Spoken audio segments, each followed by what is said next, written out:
بسم الله الرحمن الرحيم. ياسين والقرآن الحكيم إنك لمن المرسلين على صراط مستقيم تنزيل العزيز الرحيم لتنذر قوما ما أنذر آباؤهم فهم غافلون لقد حق القول على أكثرهم فهم لا يؤمنون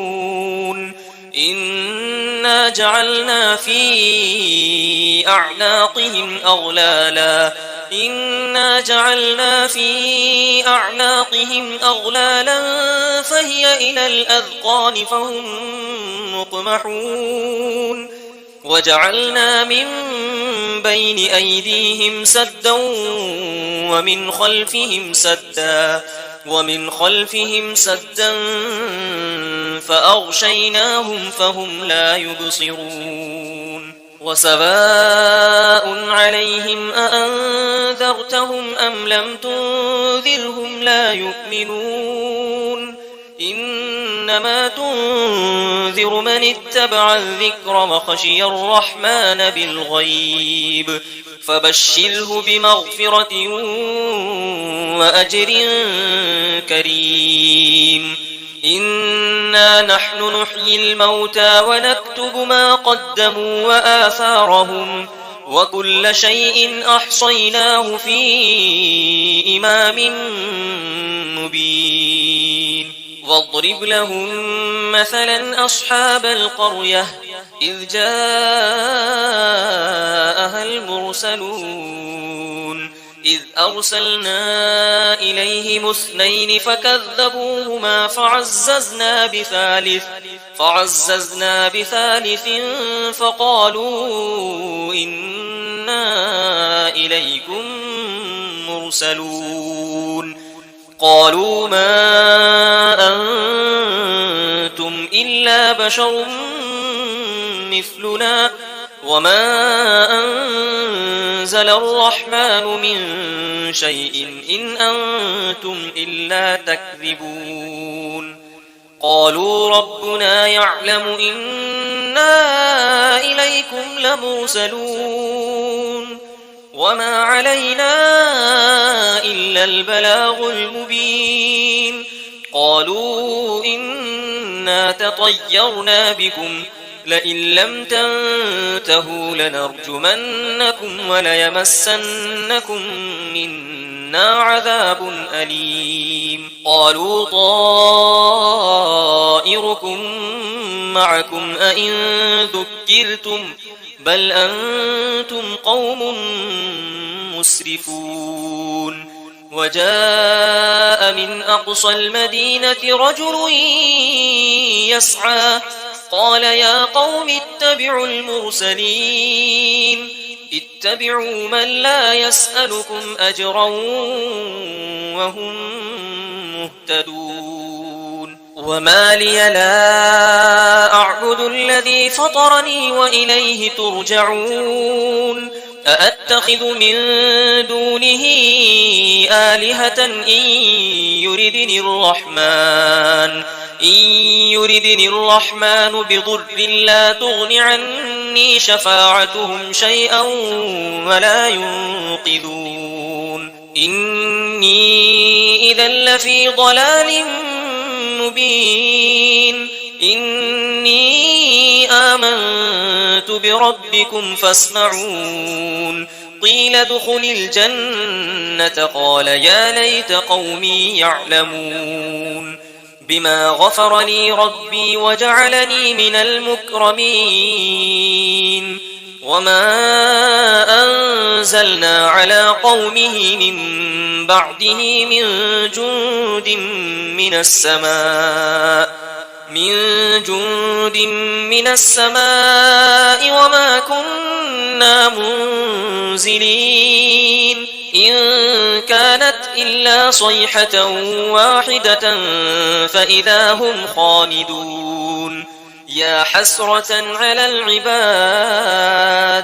ما يأتيهم من رسول إلا كانوا به يستهزئون ألم يروا كم أهلكنا قبلهم من القرون أنهم إليهم لا يرجعون وإن كل لما جميع لدينا محضرون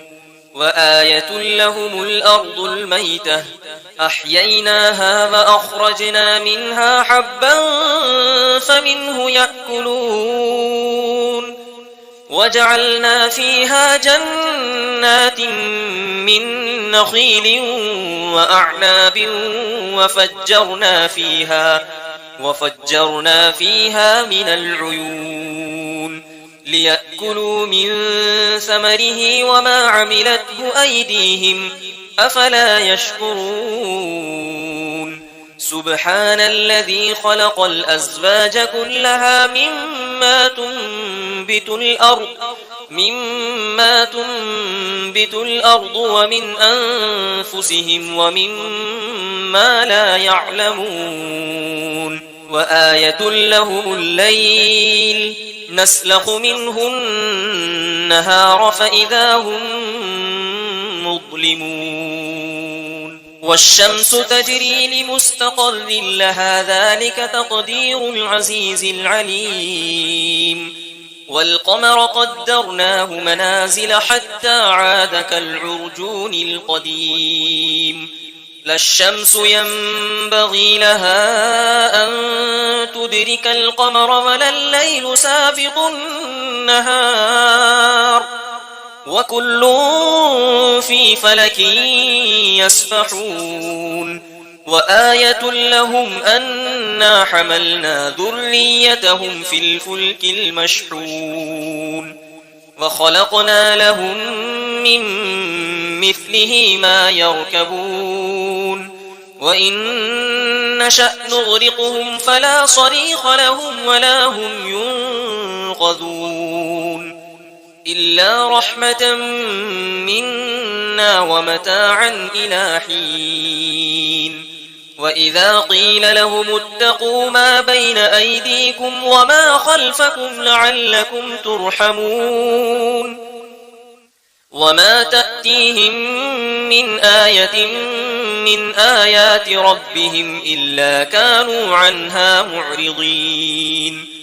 وإذا قيل لهم أنفقوا مما رزقكم الله قال الذين كفروا للذين آمنوا أنطعم من لو يشاء الله أطعمه إن أنتم إلا في ضلال مبين ويقولون متى هذا الوعد إن كنتم صادقين ما ينظرون إلا صيحة واحدة تأخذهم وهم يخصمون فلا يستطيعون توصية ولا إلى أهلهم يرجعون ونفخ في الصور فإذا هم من الأجداث إلى ربهم ينسلون قالوا يا ويلنا من بعثنا من مرقدنا هذا ما وعد الرحمن وصدق المرسلون إن كانت إلا صيحة واحدة فإذا هم جميع لدينا محضرون فاليوم لا تظلم نفس شيئا ولا تجزون إلا ما كنتم تعملون إن أصحاب الجنة اليوم في شغل فاكهون هم وأزواجهم في ظلال على الأرائك متكئون لهم فيها فاكهة ولهم ما يدعون سلام قولا من رب رحيم وامتازوا اليوم أيها المجرمون ألم أعهد إليكم يا بني آدم ألا تعبدوا الشيطان إنه لكم عدو مبين وأن اعبدوني هذا صراط مستقيم ولقد أضل منكم جبلا كثيرا أفلم تكونوا تعقلون هذه جهنم التي كنتم توعدون اصلوها اليوم بما كنتم تكفرون اليوم نختم على أفواههم وتكلمنا أيديهم وتشهد أرجلهم بما كانوا يكسبون ولو نشاء لطمسنا على أعينهم فاستبقوا الصراط فأنى يبصرون ولو نشاء لمسخناهم على مكانتهم فما استطاعوا مضيا ولا يرجعون ومن نعمره ننكسه في الخلق أفلا يعقلون وما علمناه الشعر وما ينبغي له إن هو إلا ذكر وقرآن مبين لينذر من كان حيا ويحق القول على الكافرين أولم يروا أنا خلقنا لهم مما عملت أيدينا أنعاما فهم لها مالكون وذللناها لهم فمنها ركوبهم ومنها يأكلون ولهم فيها منافع ومشارب أفلا يشكرون واتخذوا من دون الله آلهة لعلهم ينصرون لا يستطيعون نصرهم وهم لهم جند محضرون فلا يحزنك قولهم إنا نعلم ما يسرون وما يعلنون أولم ير الإنسان أنا خلقناه من نطفة فإذا هو خصيم مبين وضرب لنا مثلا ونسي خلقه قال من يحيي العظام وهي رميم قل يحييها الذي أنشأها أول مرة وهو بكل خلق عليم الذي جعل لكم من الشجر الأخضر نارا فإذا أنتم منه توقدون أوليس الذي خلق السماوات والأرض بقادر على أن يخلق مثلهم بلى وهو الخلاق العليم إنما أمره إذا أراد شيئا أن يقول له كن فيكون فسبحان الذي بيده ملكوت كل شيء وإليه ترجعون